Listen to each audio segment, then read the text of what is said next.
ពន្ធគាត់ជាជាងកាត់ដេរនៅផ្ទះពួកគាត់មានកូនប្រុស2នាក់ច្រើនឆ្នាំក្រោយមកប្រពន្ធក៏ធ្លាក់ខ្លួនឈឺយ៉ាងធ្ងន់ដោយអស់សង្ឃឹមក្នុងការព្យាបាលម្ដាយក៏និយាយទៅកាន់កូនទាំងក្តុកក្តួលថា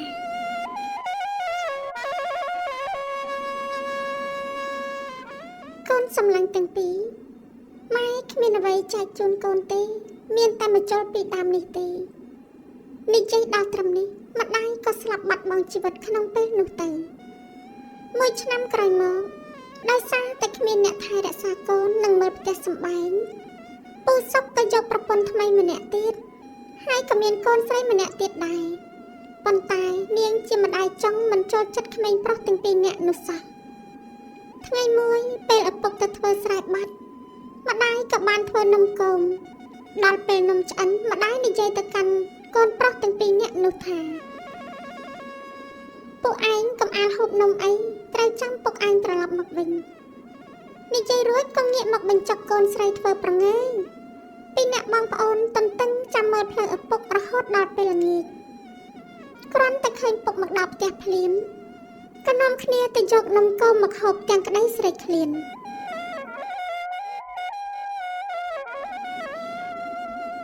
ពេលនោះប្រពន្ធនិយាយទៅកាន់ប្តីថាបងមើលចុះកូនរបស់បងគ្មានរបៀបទេគេមិនល្អដូចកូនខ្ញុំសោះដោយសារតែជីវភាពខ្វះខាតនិងការរស់នៅមិនចុះសម្រុងក្នុងគ្រួសារពីអ្នកប្តីប្រពន្ធសម្រាប់ចាត់យកក្មេងប្រុសទាំងពីរនាក់នោះទៅបោះបង់ចោលក្នុងព្រៃស្អែកឡើងប្រពន្ធរៀបចំបាយមួយកញ្ចប់និងបង្វិចមួយឲ្យទៅប្តីហើយបរទេសជូនពួកគេចេញទៅលុះមកដល់ពាក់កណ្ដាលផ្លូវឪពុកងាកមកសួរកូនថាតើកូនស្គាល់កន្លែងនេះទេកូនឆ្លើយតបបាទពុកកូនស្គាល់ព្រោះកូនធ្លាប់មកឃ្វាលកូននៅទីនេះឪពុកឮដូច្នេះក៏ធ្វើដំណើរបន្តទៅមុខទៀតលុះដល់ព្រៃជ្រៅពូសុកងាកមកសួរកូនម្ដងទៀតថាតើកូនស្គាល់ទីនេះទេកូនឆ្លើយវិញថាបាទពុកកូនមិនស្គាល់ទេឪពុកប្រាប់កូនថាឯងទាំងពីរនាក់ចាំពុកនៅទីនេះចុះពុកបរទេសទៅកាប់អស់មួយផ្លែតបន្តិចទៀតទៅពុកត្រឡប់មកវិញបងប្អូនទាំងពីរនាក់ចាំឪពុកយូរទៅរហូតដល់ថ្ងៃរសៀលទើបដឹងថាឪពុកយកខ្លួនមកបោះបង់ចោលក៏នាំគ្នាស្រែកកញ្ចប់បាយមកហូបគ្រាន់តែពួកគេហូបបាត់បន្តិចក៏ខ្ជាក់ចេញមកវិញព្រោះនៅក្នុងបាយមានលេខគ្រាប់ខ្សាច់ដែលម្ដាយចង់ខ្ចប់ឲ្យពីអ្នកបងប្អូនអង្គុយយំអោបគ្នាយំហើយនិយាយថាថ្ងៃនេះបើគ្មានអីហូបទេយើងពិតជាស្លាប់មិនខានឡើយគិតហើយក៏នឹកឃើញដល់ម្ដាយរួចទាញម្ជុលមកមើលពេលនោះបងប្រុសក្រឡេកឃើញសត្វលលកមួយទុំនៅលើមែកឈើក្បែរខ្លួនគិតមួយសន្ទុះក៏យកបំពង់ឫស្សីមួយកង់ហើយរើសស្លាប់សត្វចង់ជាប់គួតម្ជុលទៅផ្លុំតម្រង់ទៅសត្វលលកនោះក៏ត្រូវចំលលកធ្លាក់មកមួយរំពេចពួកគេក៏យកសត្វលលកមកធ្វើជាអាហារពេលកំពុងលាងសម្អាតស្រាប់តែធ្លាក់គ្រាប់ស្រូវពោតសណ្ដែកនិងគ្រាប់ល្ពៅចេញពីកែរបស់វាបងរើសគ្រាប់ពូជទាំងនោះទៅហាលថ្ងៃឯប្អូនយកសាច់ទៅអាំង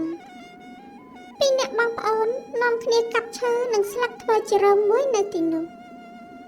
យប់ឡើងមានសភាពស្ងាត់ជ្រងំប្រឈមមុខនឹងសត្វព្រៃទាំងឡាយដែលចង់មកយាយីពួកគេថ្ងៃបន្ទាប់បងប្អូនកំសត់ទាំងពីរនាក់នាំគ្នាបណ្ដោះគ្រាប់ពូជទាំងនេះដើម្បីចិញ្ចឹមជីវិតពួកគេចាប់ត្រីរាវក្តាមខ្យងឬបេះផ្លែឈើធ្វើជាអាហារអស់រយៈពេលជាច្រើនខែទើបដំណាំពួកគេមានផ្លែផ្កាពីអ្នកបងប្អូនខំថែរក្សារហូតដល់ដំណាំទុំក៏ចេះតែបណ្ដោះគ្រាប់ពូជជាបន្តបន្ទាប់បងប្អូនកំសត់ទាំងពីរនាក់ខំតស៊ូឆ្ការព្រៃកាប់ដីលើករងដែលមានផ្ទៃដីវាលធំល្វឹងល្វើយអស់រយៈកាលជាច្រើនឆ្នាំដោយសារភាពអំណត់អត់ធន់និងការព្យាយាមរបស់ពួកគេបានធ្វើឲ្យគេទាំងពីរនាក់មានដំណាំជាច្រើនគ្រប់ដណ្ដប់លើផ្ទៃដីរាប់ហិកតាដល់ពេលដំណាំបានផលច្រើនក៏មានឈ្មោះមកទិញភោគផលជាហូរហែទៀតផងចាប់តាំងពីពេលនោះមកពួកគេមានជីវភាពធូរធារមានផ្ទះសម្រាប់រស់នៅ មានលុយកាក់មានប្រាក់មន់ទាកោក្របីជាច្រើនការសន្សំសំចៃបានកែប្រែពីភាពក្រីក្រមកក្លាយជាអ្នកមានដ៏ស្ដុកស្ដំពីមួយថ្ងៃទៅមួយថ្ងៃផ្ទៃដីចម្ការកាន់តែធំទៅរហូតមានតោងល្ពៅជាច្រើនលូតលាស់ពីពេញវាលមកចូលដល់ចម្ការអំពៅរបស់ពុកពេលនោះពូសុកឆ្ងល់ខ្លាំងណាស់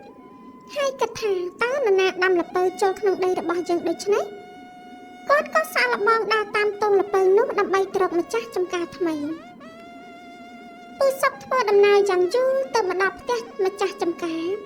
ស្រាប់តែបានជួបនឹងបរិសុទ្ធពីរនាក់ពូសុកមិនស្គាល់កំឡោះទាំងពីរនាក់នោះទេតែកូនស្គាល់ឪពុកច្បាស់ណាស់ក៏ស្ទុះទៅអបឪពុកទាំងក្តីនឹករលឹកឪពុកបានសុំទោសកូននៅកំហុសខុសឆ្គងទាំងឡាយដែលបានធ្វើមកលើកូនពូសុកបានជួបកូនវិញសប្បាយចិត្តរកអ្វីប្រៀបផ្ទឹមពុំបានឡើយ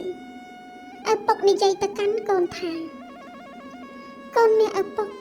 តាំងពីអត់ឯងទាំងពីរនាក់មកពុកក្រលំបាកណាស់ពុកមិនគួរយកឯងមករស់នៅកណ្ដាលព្រៃកណ្ដាលកណ្ដែងដូចនេះឡើយកូនទាំងពីរនាក់បានរៀបចំលុយកាក់មាសប្រាក់ខ្លះជូនឪពុកដោយភាពកតញ្ញូពូសុកចេញដំណើរត្រឡប់ទៅវិញដោយក្តីត្រេកអរព្រោះបានជួបកូនវិញថែមទាំងបានផ្គត់ផ្គង់ជីវភាពគ្រួសារទៀតផងមកដល់លំនៅឋានវិញពូសុកសប្បាយចិត្តញញឹមញញែមរៀបរាប់ប្រាប់ប្រពន្ធកូនពីរឿងរ៉ាវទាំងអស់មិនលាក់លៀមបន្តិចឡើយដោយសារតែឃើញប្តីយកលុយពីកូនងាយពេកប្រពន្ធចេះតែប្រើប្តីឲ្យទៅសុំលុយកូនម្ដងហើយម្ដងទៀតច្រើនលើកច្រើនសារមិនក្រាញ់ចិត្តកូនបន្តិចសោះទោះបីកូនផ្ដល់ប្រាក់ដល់ឪពុកយ៉ាងណាក៏ដោយក៏ជីវភាពក្នុងគ្រួសារពូសុកនៅតែមានការខ្វះខាតព្រោះប្រពន្ធគាត់មិនចេះសន្សំសំចៃតែងតែយកលុយទៅចាយវាខ្ជះខ្ជាយមិនចេះគិតមានថ្ងៃមួយពេលប្រពន្ធអស់ប្រាក់ពីខ្លួនក៏ប្រើប្តីឲ្យទៅសុំលុយពីកូនទៀតពេលទៅដល់ផ្ទះកូនឪពុកនិយាយពីទុក្ខលំបាកក្នុងគ្រួសារប្រាប់កូនយល់ចិត្តឪពុកក៏រៀបចំរបស់របរនិងវត្ថុមានតម្លៃជាច្រើនឲ្យទៅឪពុកពេលរៀបត្រឡប់ទៅផ្ទះវិញពូសុកក្រឡេកឃើញក្របីមួយក្បាលក៏និយាយទៅកាន់កូនថា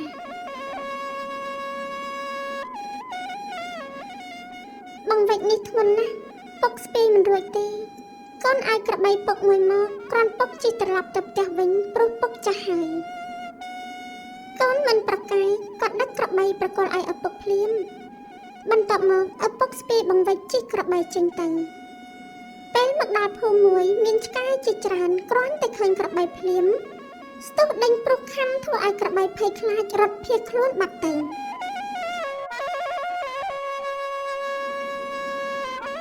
ចំណែកពូសុកវិញតោងអោបក្របីមិនជាប់ក៏ធ្លាក់ពីលើខ្នងក្របីរបួសយ៉ាងធ្ងន់ធ្ងរអ្នកស្រុកឃើញមានការអាណិតក៏នាំគ្នាជួយលើកហើយគ្រាពូសុកត្រឡប់ទៅផ្ទះជួបជុំប្រពន្ធកូនវិញពេលនោះពូសុកបានភ្ញាក់ខ្លួនដោយសារតែការលុបលំទៅត្រង់ខ្លួនដើរមិនរួចធ្វើការងារអ្វីក៏មិនកើតគាត់នឹកខ្មាស់ខ្លួនឯងមិនចង់ទៅសុំលុយពីកូនទាំងពីរទៀតឡើយរីឯប្រពន្ធព្យាយាមកែខ្លួនខំប្រឹងធ្វើការងារមិនខ្លាចនឿយហត់ចំណែកកូនវិញព្រោះតែឃើញឪពុកនិងម្ដាយចេះភ្ញាក់រលឹកក៏ផ្ដល់លុយកាក់ជាញឹកញាប់ផងដែរចាប់តាំងពីពេលនោះមកគ្រួសារពូសុកខិតខំធ្វើការចិញ្ចឹមជីវិតមិនខ្ជិលច្រអូសទៀតឡើយ